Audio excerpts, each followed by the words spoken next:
We gather here tonight to bring women back to their rightful place. The Testaments, a new Hulu original series from the executive producers of The Handmaid's Tale. It's easier to accept a story than believe that the people around you are monsters. The battle isn't over. There comes a time when you have to take action, when you have to choose your own destiny. Never quite as it seems. Watch the new Hulu original series, The Testaments, streaming on Hulu and Hulu on Disney Plus for bundle subscribers. Terms apply. Hello, is anybody in here? Hello? Shh, shh, shh. Come on, you guys, this ain't funny. Shh, shh, shh.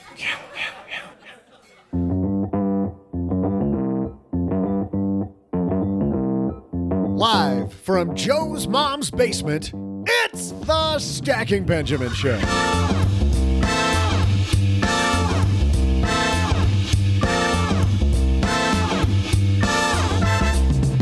I'm Joe's mom's neighbor, Doug, and happy Friday the 13th. Wait a minute now. Friday the 13th, that kind of rings a bell. Well, anyway, the sun is shining. Anyway, we have a great show because we're rolling up to Tax Day 2018 by talking about tax advice that's really baloney. Baloney. I love baloney. Plus, we'll discuss stereotypes and money. Does it matter how we talk about money with each other? To help us, we welcome from Afford Anything, Paula Pant. Also, from this here podcast, G. And rounding out our team from LenPenzo.com, the Postmaster General himself. I'm just kidding. He's out having drinks with Jeff Bezos. It's just Len Penzo. And that's not all, though. We'll also answer a call for help to the Bloom Hotline. And now, the guy who's nearly ready to start doing his taxes, Joe Saul-Sehy.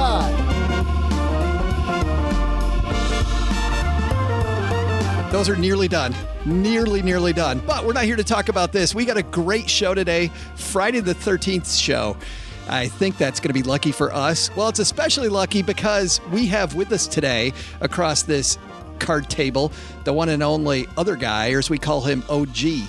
What is happening? You see there's that new TV show coming on, by the way, where Tracy Morgan's going to be the last OG? No, I seriously think we need to start talking about some trademark infringement here.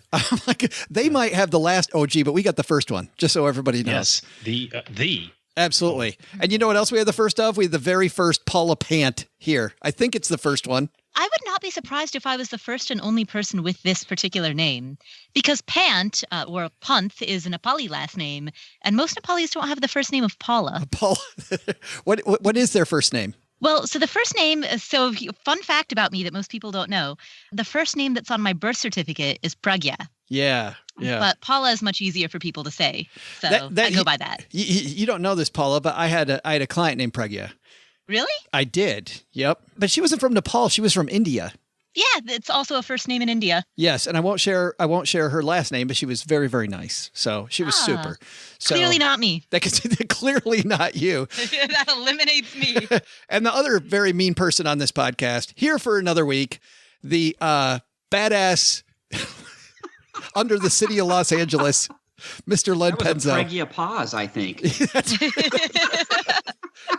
It probably was. How are you, man? I'm doing good. You know, that made me, speaking of names, that made me think of a girl from my kindergarten class who she moved away after kindergarten. First grade, she was gone. But I'll never forget her. Her name was Carmela Carmelo. And I still to this day reminisce about Carmela Carmelo. So Carmela, if you're out there, hey, drop a note at Stacking Benjamins and tell Joe you're still around. Wow, that's a great name. That just rolls off the tongue, doesn't it? Carmela Carmelo. It's. I went to college with a girl named Neon Diamante. So she was named after two cars. Wow. They sold Novas in Mexico but the sales were just terrible. And yeah, and you know why that is, right? Because Nova in Spanish means doesn't go. Doesn't go, yeah. That is some basic research you think somebody would do ahead of time. I gotta ask something though, by the way. I was thinking about you the other day, Len, as the market's bouncing around, as people are asking me questions about what do you think about this market? And I'm like, you know what? The guy we need to ask that of is Len Penzo, because I bet Len is just like cool as a cucumber as this thing's bouncing all over the place. What's your thought on the market craziness the last couple of weeks? Well, it's volatility. We had calm for 2 solid years. The VIX was down in the single digits, got down to 8. I mean, which shows that volatility is almost nothing. And now things have started to change. And usually volatility is a sign of a changing market going from bear to bull to bear or bear to bull.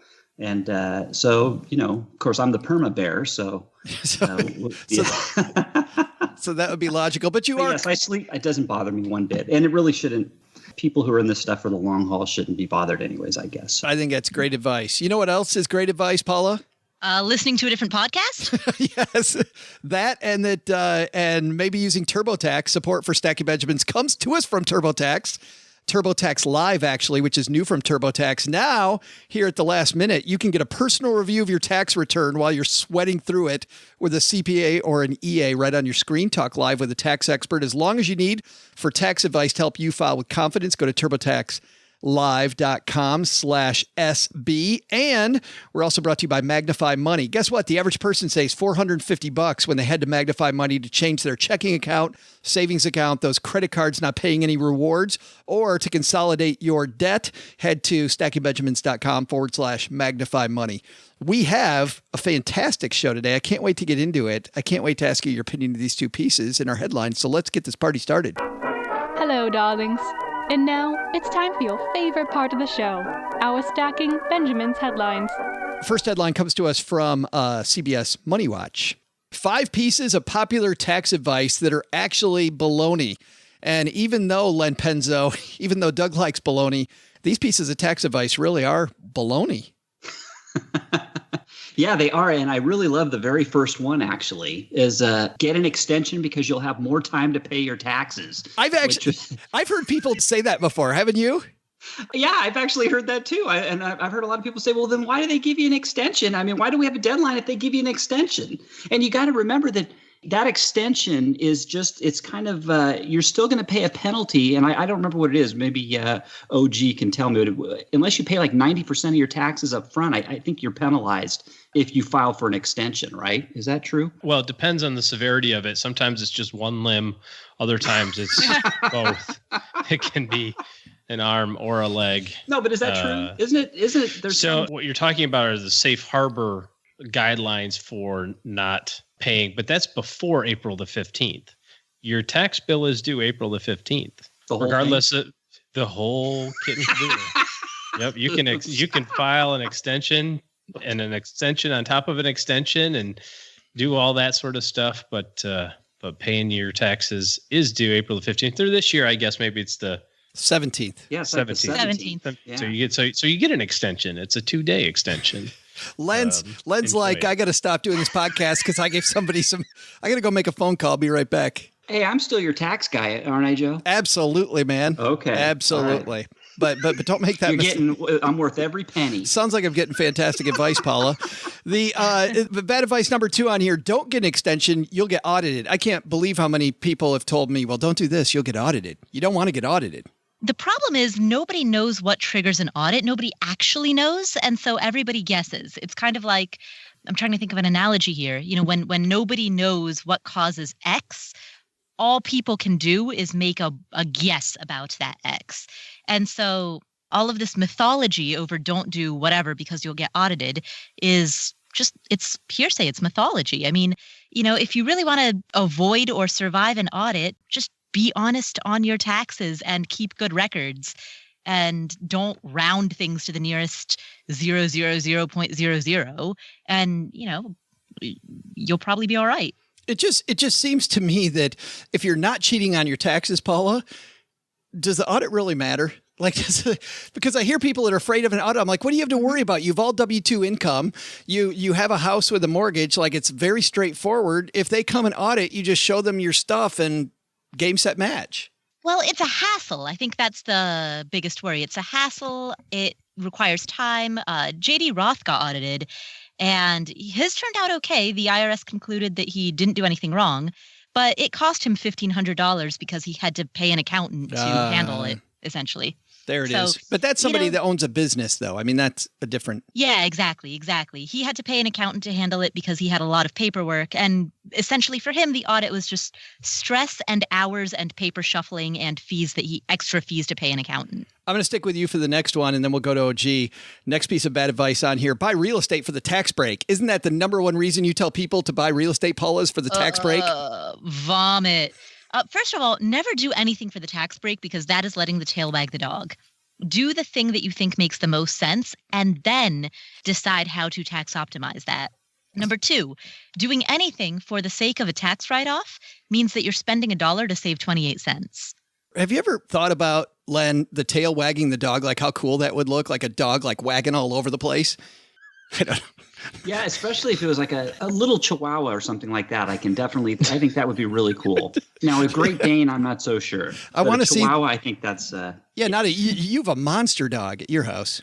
I have a Rhodesian Ridgeback. I used to own Great Danes, but I've had 2 of them. They don't live very long, so then I switched over to the Rhodesian Ridgebacks, and we're on our second one, and they are phenomenal. I'm a big dog person. It's huge.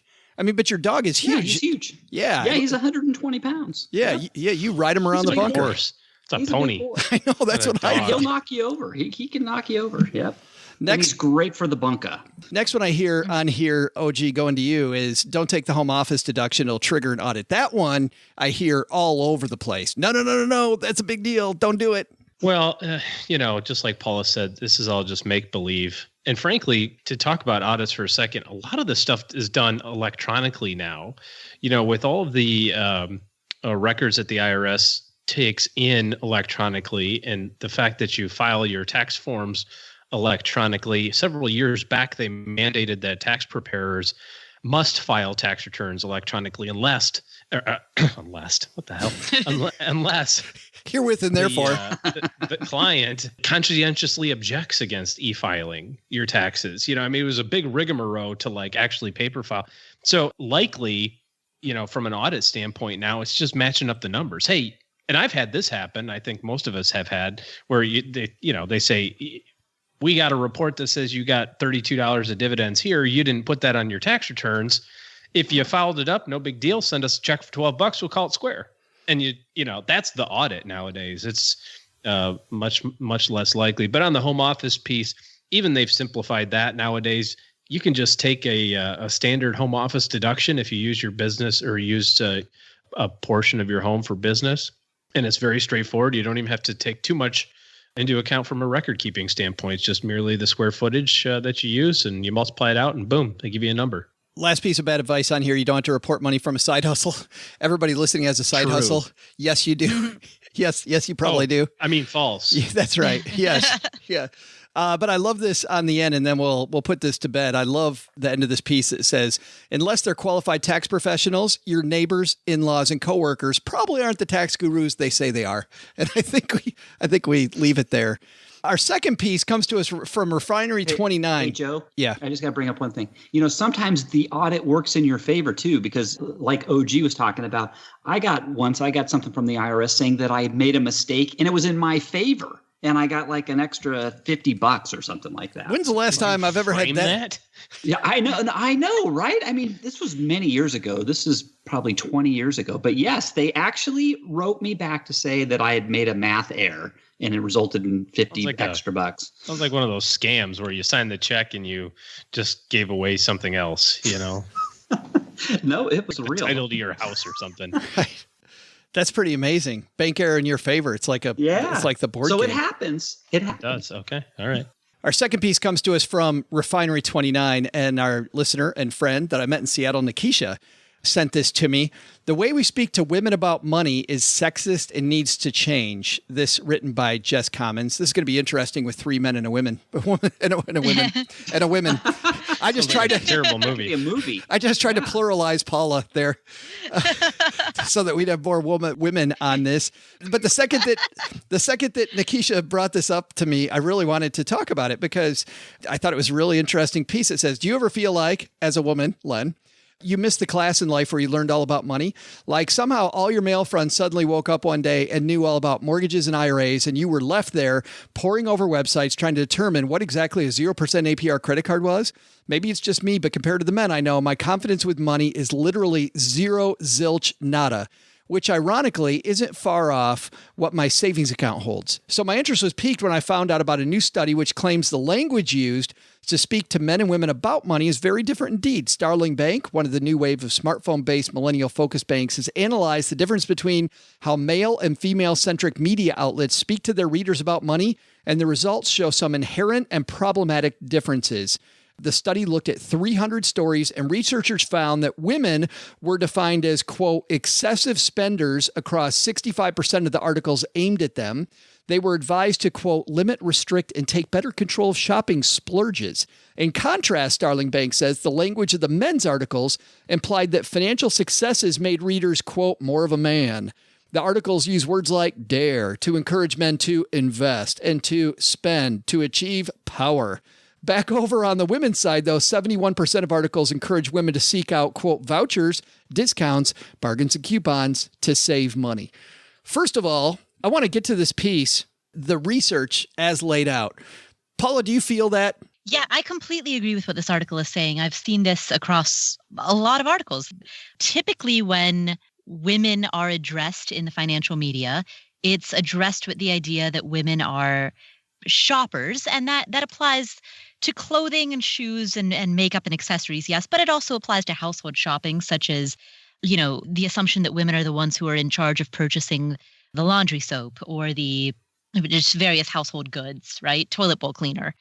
And so a lot of the articles that are focused on women talk about that. They talk about the day-to-day of household shopping, whereas articles that tend to discuss whether or not you should refinance your mortgage, the difference between an index fund versus a mutual fund, whether or not you should get involved in options trading. Those tend to be aimed at men. And I've noticed that even like on Twitter, for example, when I get feedback about some of my posts and people don't know who the author is, oftentimes on my investing posts on Twitter, people say, you know, when referring to the author, which is me, they'll be like, blah, blah, blah. He said, blah, blah, blah, blah, blah, which I, of course, always enjoy writing back, being like, who's he? Len, I got to go to you. I got a lot of follow-up questions on that, Paula, because I'm wondering about 70,000 things about what you said. But Len, you also read a lot of blogs, right? I'm not going to OG at the start here because OG is not a big reader. Actually, OG reads a lot. Well, OG reads a lot, but you're not out there in the blogosphere reading all the bloggy How do you stuff. know? I've got a whole new Twitter account now. I'm reading all sorts of stuff. Maybe. But I'm going to go with my gut, which says that Len probably is out there reading. Smart choice. But Len, do you see this too? Blogs aimed at men and blogs aimed at women also speak differently to men and women, speak differently to the audience. Yeah, I will stipulate that there might be those stereotypes in some of the articles aimed towards men and towards women. But I'm sorry, I read this article and this author here is looking for an excuse for her failures, in my opinion. She's pawning off responsibility for herself. If she's going to blame these articles for her problems, I'm sorry. I'm just not going to accept that. But do you say that? But hold on, Len. Do you say that though? I mean, you're a guy. They're talking to you about the stuff you want to talk about. They're not talking down to you.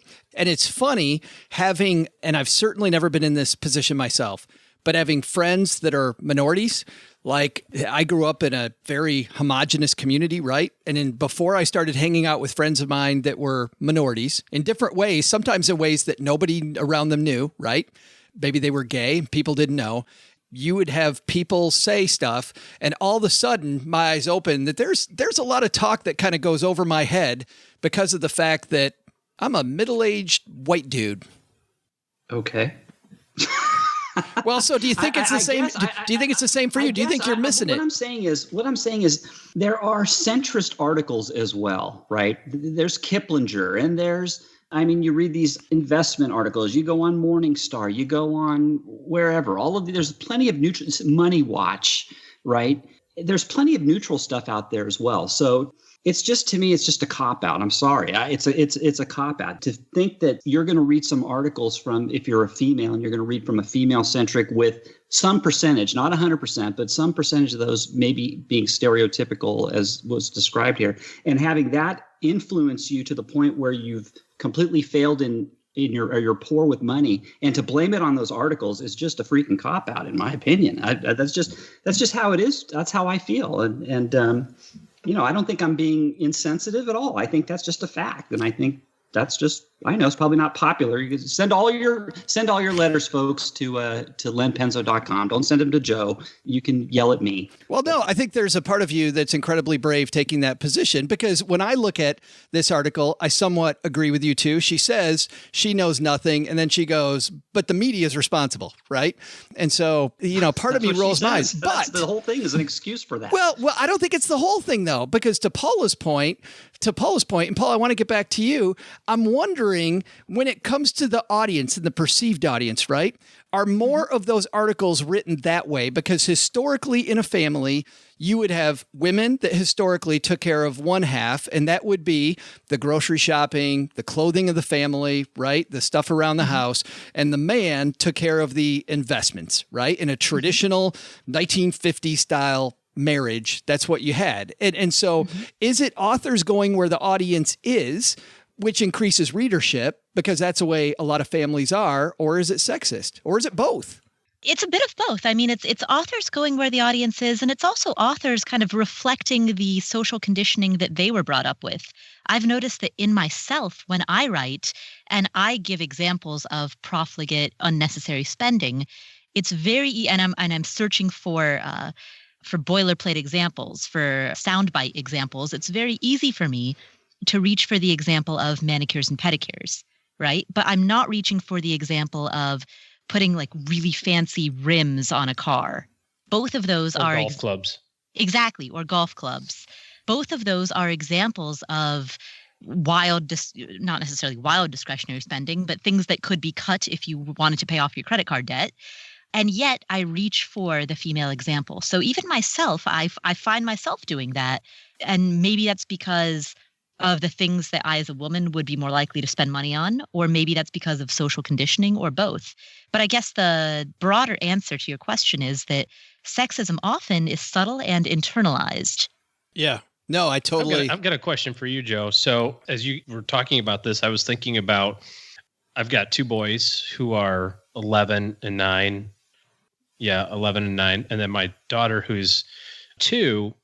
I was thinking about kind of what Len, you said about a cop out or whatever. Maybe some of this is how you're raised, right? Like how money is talked about at home and that sort of thing. And then that, Paul, to your point, kind of fulfills the cycle, right? Dad says, come here, boys, let me show you how to manage the money. Mom says, come here, daughter, let me show you how to do the wash, or whatever. And that just kind of continues that cycle. You're a little bit further down the field on child rearing than I am. Done now, as a matter of fact. And I'm still high fiving myself. Right. Yes. So as you reflect back over how you taught your kids about money, you had a boy and a girl, actually the same age, right? Twins. So did you find it different talking to your daughter about money versus your son? Well, this will be interesting. Try to make it the same, or what? Yeah, this will be interesting for Len too, because Len also has a son and a daughter, and I'd be interested to hear what he said. It's funny because we always involve them both in the same exact conversations. We had the same exact conversations. We had those conversations largely together. When we had them one at a time, we had conversations about the same stuff. What is interesting, though, was that even with me doing that, by the end of high school, I'll give you an example. 2 people in the financial blogging community that a lot of our audience knows, and they're people who have been guests on the show. I got them both 2 books last year at the holidays. I got them Scott Trench's book, which is written very focused, my opinion, with a lot of testosterone, right? Written about cut these things, do these analytical things, do whatever. And then there was the book Broke Millennial by Aaron Lowry. I thought those were 2 of my favorite books from last year. I thought they were great books for both of them to read. What was interesting is that my daughter identified far more with Aaron Lowry's much more wide-based, manage money well overall standpoint versus Scott's, in my opinion, more go for the jugular, control the world. This, when they talk about daring and power and all that stuff, my son gravitated toward that. My daughter gravitated toward what I thought was kind of, and I'm trying to use the right words here because I love both of these books. I love both these books, but it was just interesting. And I don't know if it's that the young woman identified more with the young woman author and the young man identified more with the young man author, but even just the writing style, like they both started both books, and my daughter very quickly finished Aaron's book and my son very quickly finished Scott's book. And I'm fairly certain that if I asked them about the other one's book, last I talked to both of them, they hadn't finished the other book. Len, I don't know about for you.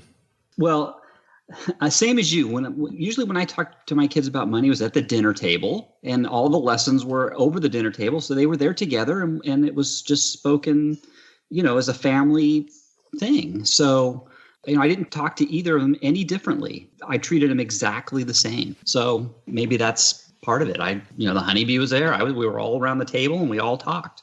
And it wasn't just a one-way conversation, So, honeybee was chipping in, I'm chipping in, the kids are going back and forth. So it was just a family thing. It's a difficult conversation, Paula, and I don't know. I love the fact that we're talking about it. I'm not sure what we do with it. Well, I'm reminded of, there's a famous quote that says, it's not your fault, but it is your responsibility. And so I think that goes back to what Len was saying.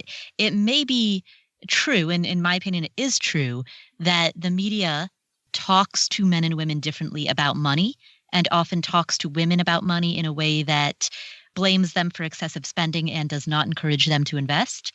Although that is not your fault, it is, as an individual, still your responsibility to seek out the sources of information that will give you what you need to know in order to thrive.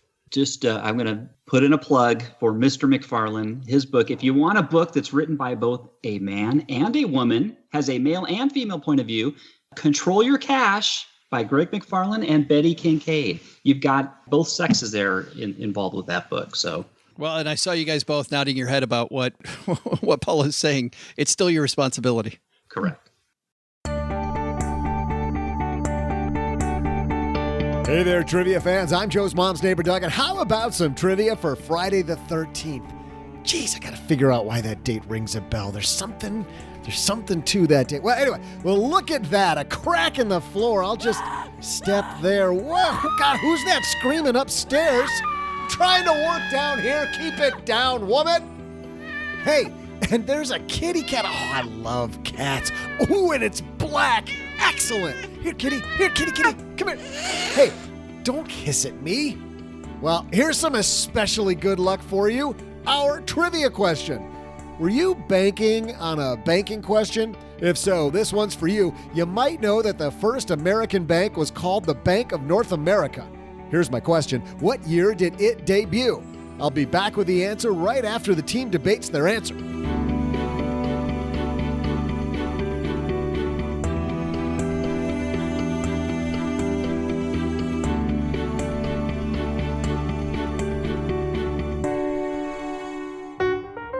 Stacking Benjamins is brought to you by Magnify Money. When I first heard about Magnify Money, I thought, how much better can it be than my regular bank?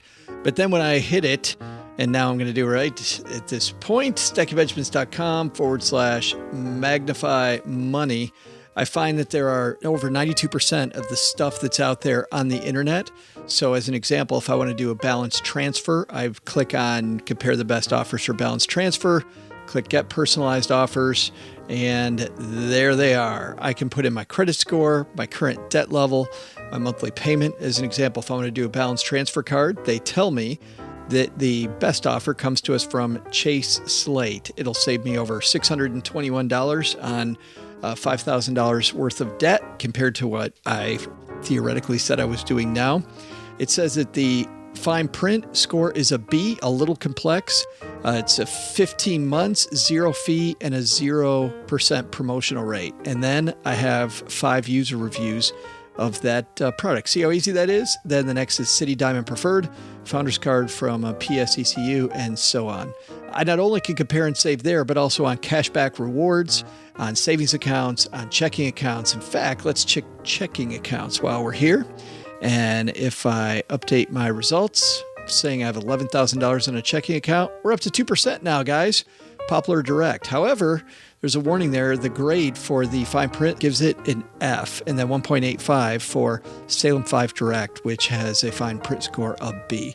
Super easy to use, easy to navigate. Plus, you have the award-winning Magnify Money team led by yesterday's guest on our Stacking Benjamins SB Live Facebook chat, Mandy Woodruff.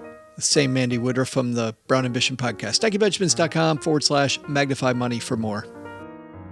Support for Stacking Benjamins also comes from TurboTax Live. It's about that day, isn't it? This is a new service from TurboTax. Now you can get a personal review of your tax return with a real CPA or an EA right on your screen. You quickly connect to a tax expert via one-way video as often as you need for answers and advice. So if you're sweating it out, you don't have to sweat out your actual tax return. Makes it go much, much easier. You can even have an expert review your return before you file, make any necessary changes, and it's all backed with a 100% accuracy guarantee. File with complete confidence. Connect with a TurboTax Live expert today at turbotaxlive.com/SB.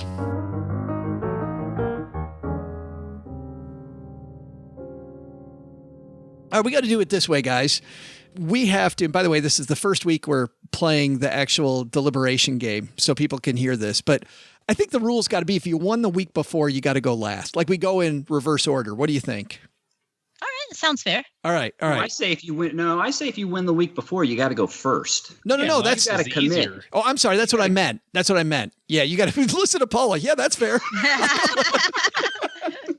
Yeah, I totally agree with you guys. I meant has to go first. So we're going Paula, OG, and I think Len was like light years away, if I remember right. No. OG was way out of it. No, it was you and Jonathan last week.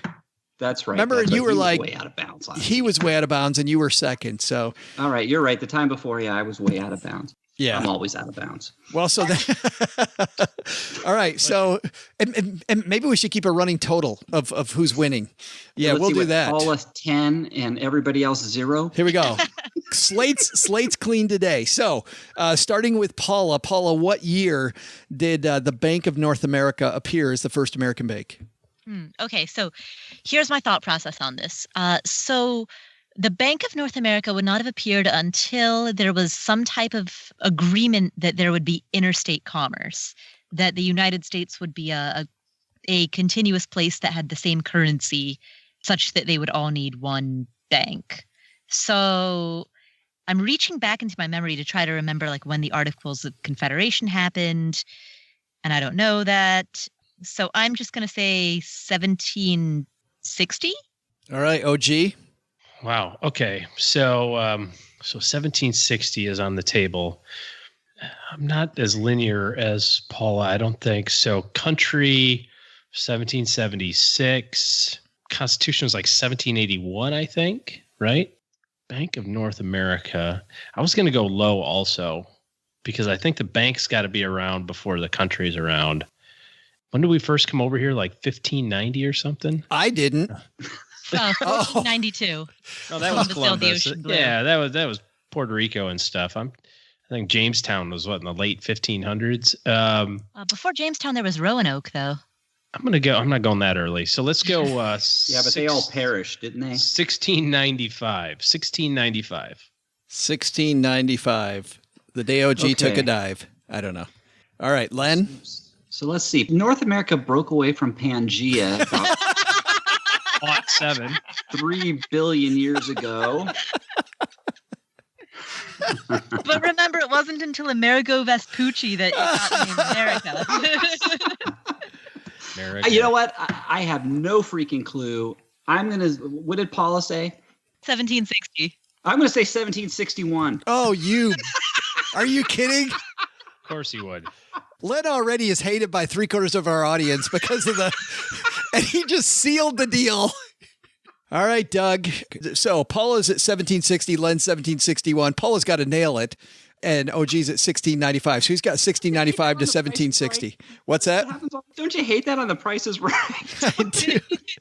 I like the death stare of the person that they just dollared over. Like, $1. Are you kidding me? Magna Carta. Yes. Hey there, trivia nerds. I'm Joe's mom's neighbor, Doug, and I nearly tripped over that black cat coming back to the microphone. And how about this? Someone left this broken mirror on the table. God, I'm so happy this isn't happening tomorrow on Saturday the 14th. You know, the unluckiest day of the month. But we know today's your lucky day because I have in my hands your trivia answer. The question was this. You may know that the first American bank was called the Bank of North America. What year did it debut? The Bank of North America opened in 1782. While that bank has long ago disappeared, the first two state banks, opened 2 years later in 1784, are still operating in some form today. The good old Bank of New York is now BNY Mellon, and Bank of Massachusetts is now part of Bank of America. Len scores the win. Nice job, Len.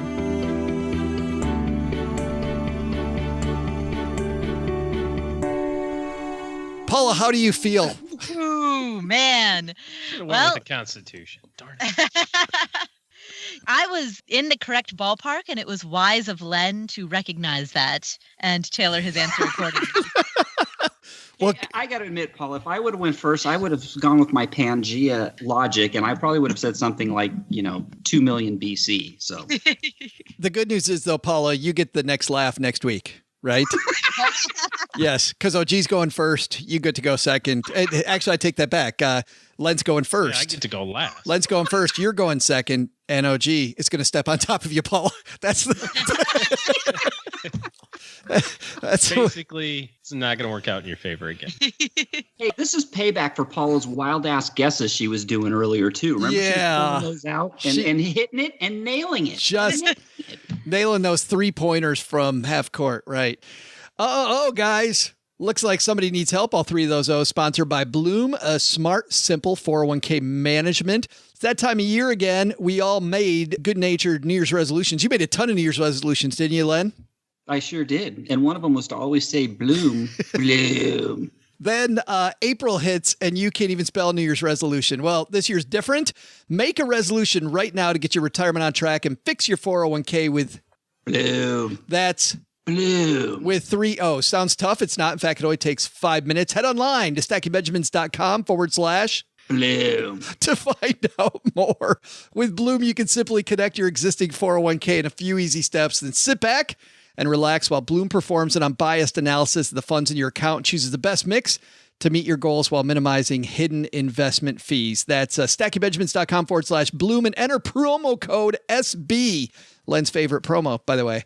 And today, we're throwing out the Bloom hotline to our new friend Steve. Say hi, Steve. Hi, Joe and OG, and possibly Len and Paula too. I have a question about consolidating investment accounts. Currently, I have a taxable brokerage account with Vanguard with around $90,000 in it. I also have an old 401k from an old job with about $130,000 at Fidelity. I have a Roth IRA with around $130,000 again at TD Ameritrade, and I have a current 401k with a current employer at a different firm. My question is, should I try to move all of these accounts into one investment provider? I'm thinking Vanguard because of the fees. Is there a reason that you might want to keep them separate? I know that the 401k for my old job, I would be able to roll into a traditional IRA, and I wouldn't be able to merge it with the Roth. But other than that, any reason to keep these accounts split up versus putting them all in under one house? I'm also thinking about getting Vanguard's managed account services. I know that it's really, really low cost. And I was thinking, having one person handling one coordinated strategy for all these accounts might be a good idea. If you have any thoughts, I'd appreciate it. Thank you very much. Love the show, even though I don't learn anything. Thanks. Thanks a lot, Steve.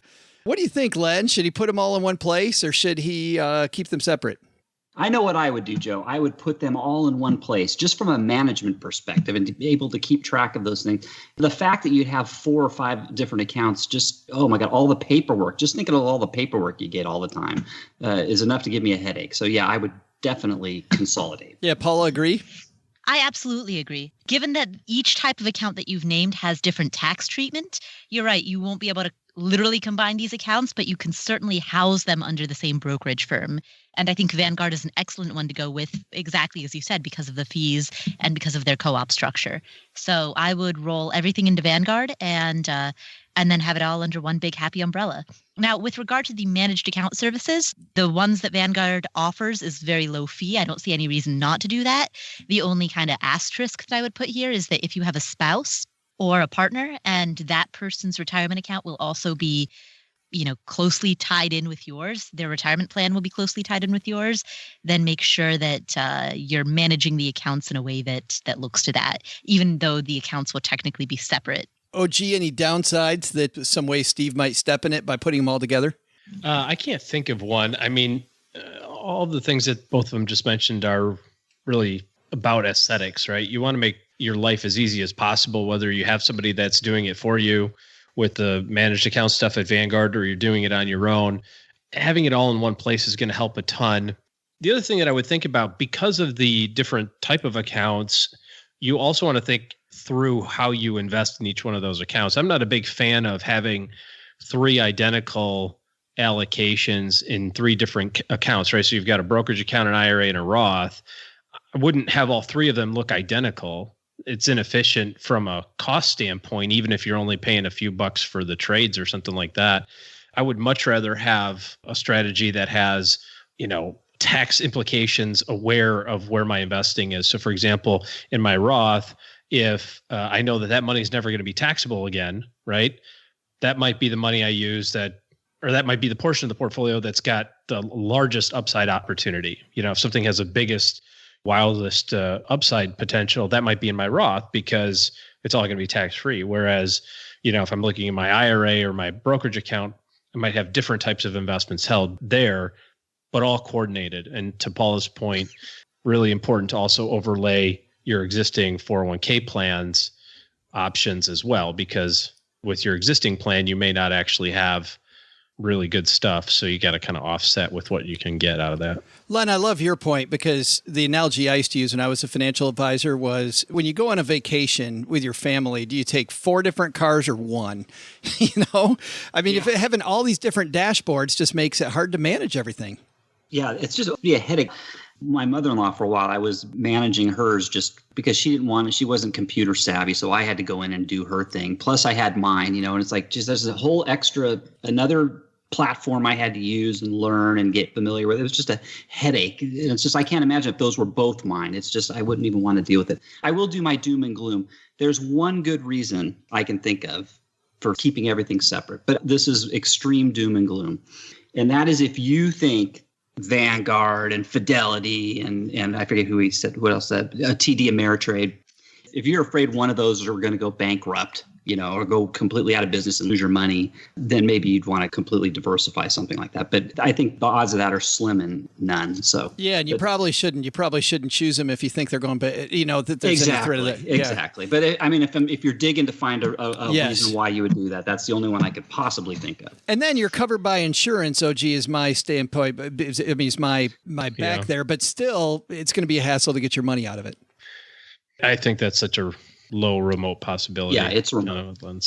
I'm sorry I brought it up. We're looking for like the reason. That might be the reason. Paula, we talked about this long before OG was on the Friday show, that whenever Len talks, we need to play that doom and gloom music. I know. Why don't you? We got whenever Len starts talking, just play the dirge. It'd be great. Hey, I think of all these possible things that could go. I can ruin anybody's good time, for anything. I can think of something bad that's going to happen. I don't know, man. I've hung out with you, and you know how to party with the best of them. Hey, that's going to do it for today. Thanks for the question, Steve. If you've got a question for the show, here's what you do. Head to stackingbenjamins.com, and on the top of the page, it just says questions for the show. Click that link, and it shows you every way that you can communicate with us. So thanks a ton for the question. Great stuff. Thanks to you guys for playing again this week. Let's find out what's happening where you live. Paula, what's going on at that crazy Afford Anything podcast and blog?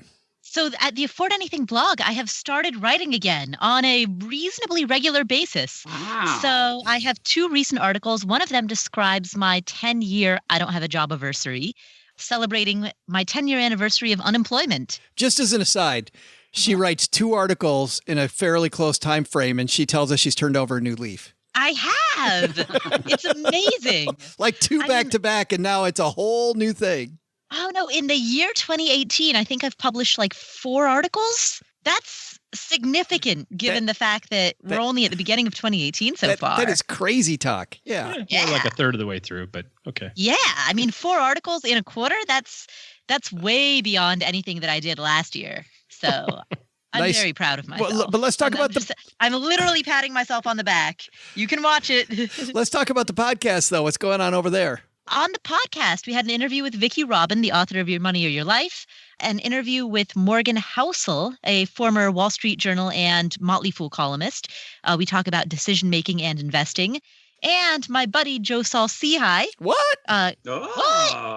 Joins me on the show to answer questions that come in from the audience. That's probably your best episode. I'm just saying. I mean, Vicki Robin. Anybody ask like what color? Do you wear boxers or jockey? Any kind of those kind of questions, or what? Were they more serious? No one has asked that yet. But I'm going to ask Joe. I terribly inappropriate. Let me retweet what I just tweeted. Here's me fading away into the bushes again. There it goes. Len Penzo, what's going on at lenpenzo.com? Boxers are brief at lenpenzo.com.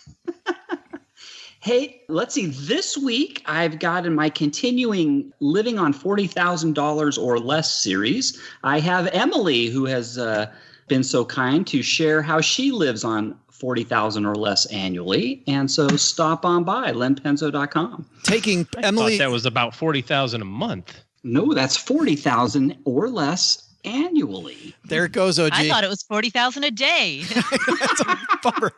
I was wondering how those people were making it work, but right. We're not talking rubles here.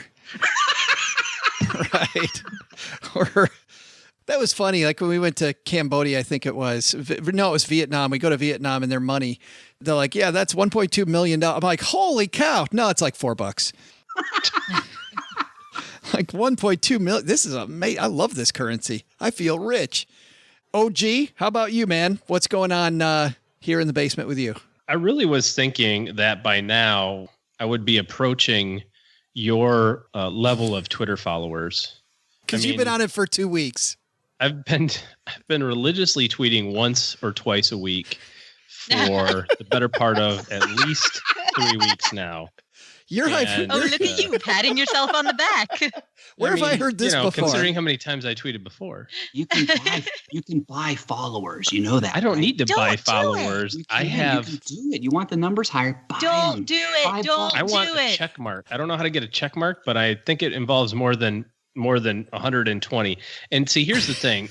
I do know how many people listen to the show because Joe's told me it's at least 57, right? 57. 57. So does that include us, the 57? Yes.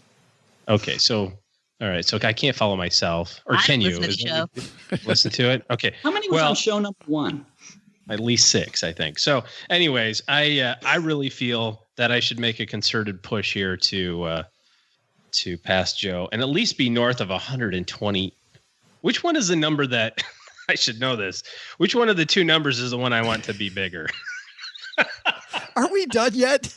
I wonder how long this is going to go on until we can say goodbye. We spent more time talking about your Twitter than we have about Paula's blogging and Len's blog put together. So. Yeah, well, maybe. And I'm going to get accused of being mean to OG again. Not the fake OG. Please. I know, but we got to go. 1,000. All right, guys. Doug, what should we have learned, man? Sure, I'll tell everybody what we learned today. Joe, why are you underneath that ladder and now you're throwing salt? Okay, things are mighty strange here in the basement today, folks. I'm just going to tell you what you should have learned if you were paying attention. Are you taking advice from your neighbor or buddy at work about taxes or investments? Don't fall for supposed information that's baloney. There's baloney again. I love baloney. But the big lesson?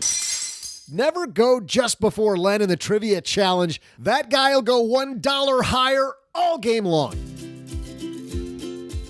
Len Penzo appears courtesy of the cryptically named lenpenzo.com. Paula Pant appears courtesy of affordanything.com.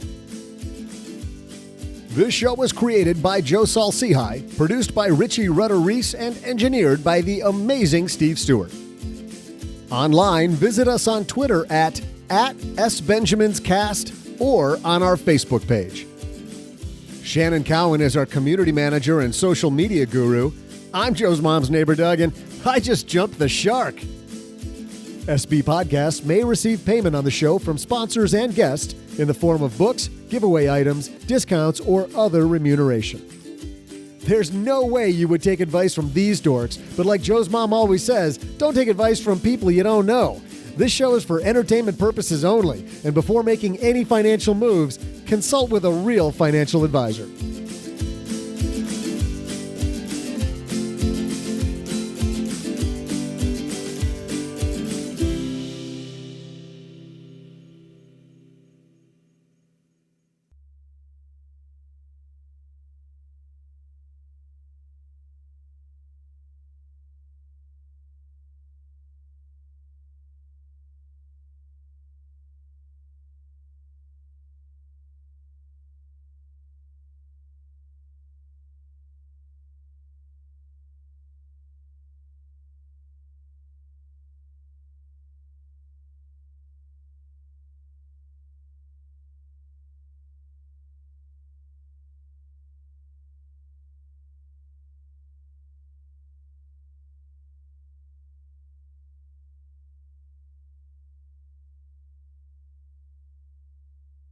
Welcome to the after show, the part of the show that doesn't exist. And this is an interesting piece.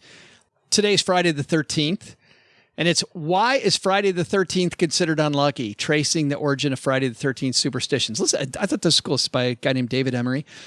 In a provocatively study titled, Is Friday the 13th Bad for Your Health? Published in the 1993 British Medical Journal, recently. 1993, researchers compared the ratio of traffic volume to the number of automobile accidents on two different dates, Friday the 6th and Friday the 13th, over a period of years. Their goal was to map, quote, the relation between health behavior and superstition surrounding Friday the 13th in the UK. Interestingly, they found that while consistently fewer people in the regions sampled chose to drive their cars on Friday the 13th, the number of hospital admissions due to vehicular accidents were significantly higher than on Friday the 6th. Their conclusion, Friday the 13th is unlucky for some. The risk of hospital admission as a result of a transport accident may be increased by as much as 52%. Staying at home is recommended. So you've got fewer people driving because they think it's superstitious, and 52% more accidents. Paula, are you superstitious? Wow. I don't know the methodology in that study, but if that is true, what that tells me is that whatever people project and expect is what they get. If people expect that a day is going to be unlucky in aggregate, then it will be.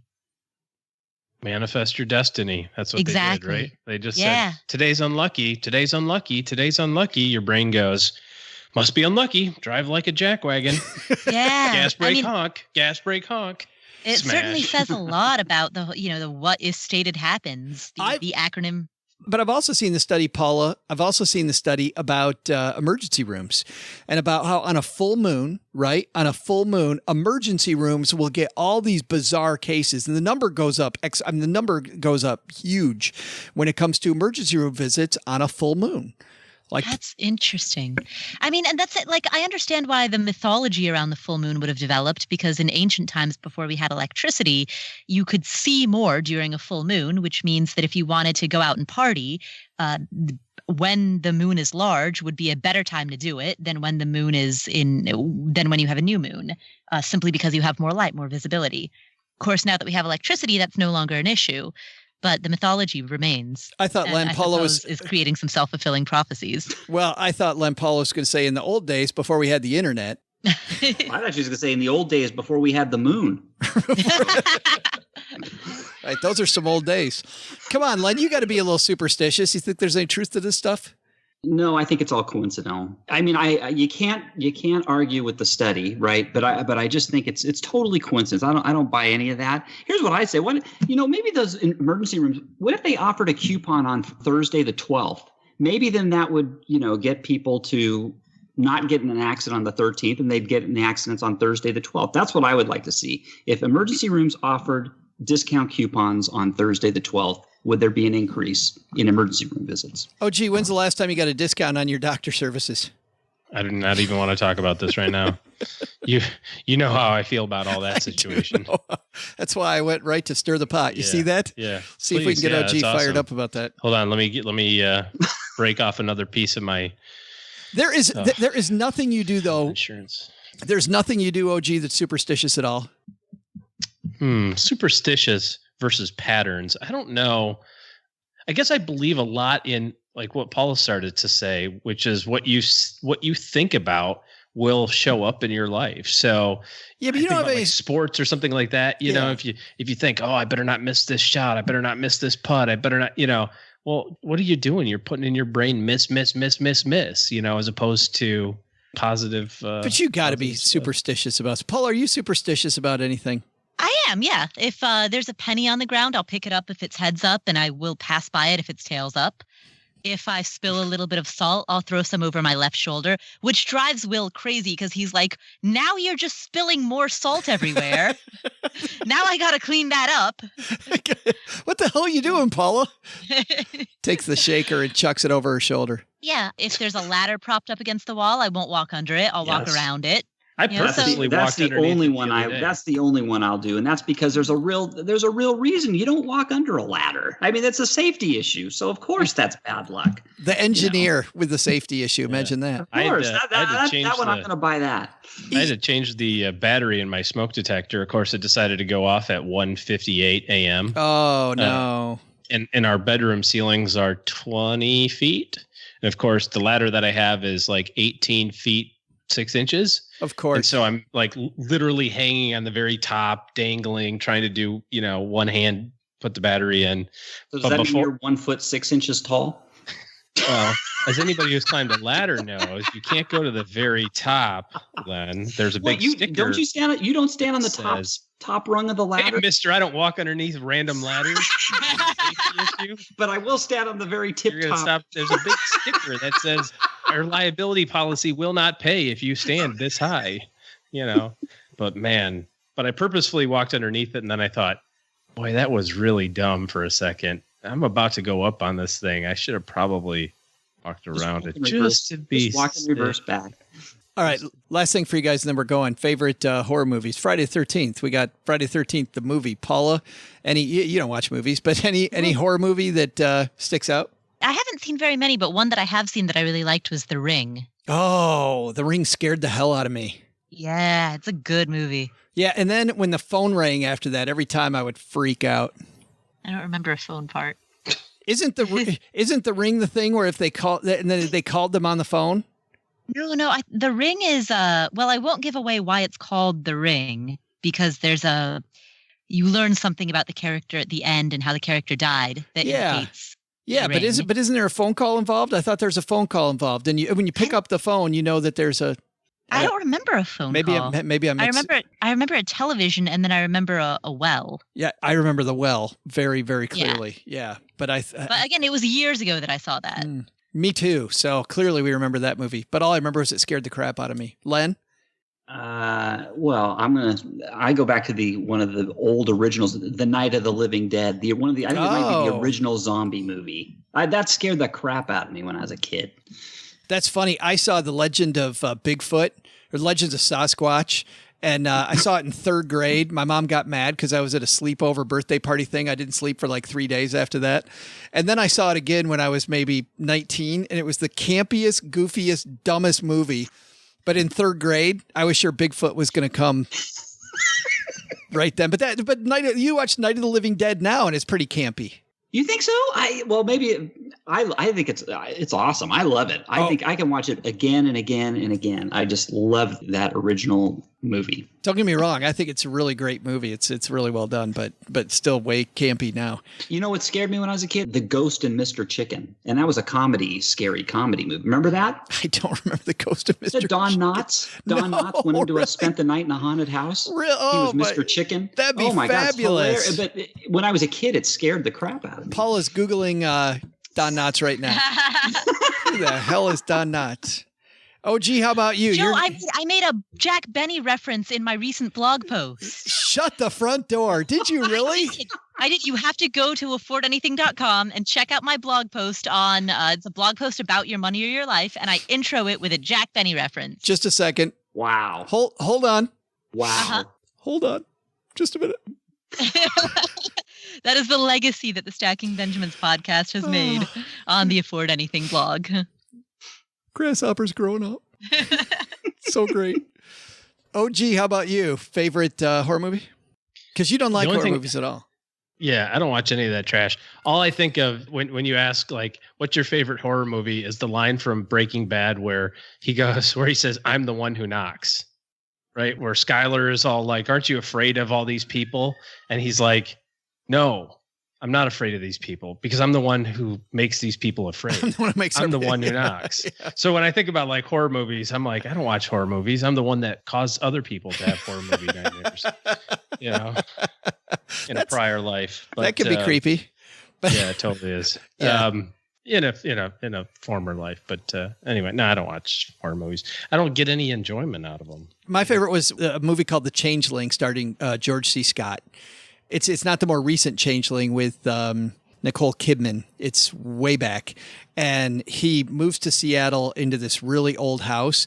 And I love it because of the fact nothing happens during the movie that is that's horrible.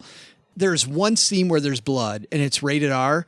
And the movie does this great job of slowly bringing you into this house, and creepier and creepier and creepier stuff happens. And there's this seance scene where I just thought it wasn't going to be good. I think you described today's podcast perfectly, Joe. That is. Nothing happens. People got into this podcast and it got creepier and creepier as the show progressed. Scarier. And nothing happened. And soon we were communicating with the dead. The entirety, because that's all that's left. On that note, let's get out of here.